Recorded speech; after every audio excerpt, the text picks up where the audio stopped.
ಆಳ್ವಾಸ್ ಶಿಕ್ಷಣ ಪ್ರತಿಷ್ಠಾನ ಮೂಡುಬಿದ್ರೆ ವತಿಯಿಂದ ಇಂದು ನಡೆಯುತ್ತಿರುವ ಆಳ್ವಾಸ್ ಪ್ರಗತಿ 2026 ಬೃಹತ್ ಉದ್ಯೋಗ ಮೇಳದಲ್ಲಿ ಭಾಗವಹಿಸಲು ಬಂಟ್ವಾಳದಿಂದ ಇಂದು 2 ಉಚಿತ ಬಸ್ಗಳು ಹೊರಟಿವೆ.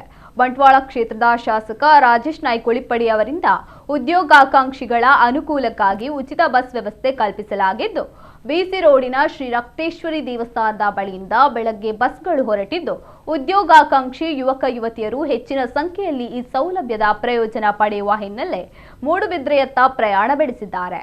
ಉಚಿತ ಬಸ್ ವ್ಯವಸ್ಥೆಗೆ ಸಾರ್ವಜನಿಕರಿಂದ ಉತ್ತಮ ಸ್ಪಂದನೆ ವ್ಯಕ್ತವಾಗಿದ್ದು, ಗ್ರಾಮೀಣ ಭಾಗದ ಅಭ್ಯರ್ಥಿಗಳಿಗೂ ಉದ್ಯೋಗ ಮೇಳದಲ್ಲಿ ಭಾಗವಹಿಸಲು ಇದು ಅನುಕೂಲಕರವಾಗಿದೆ.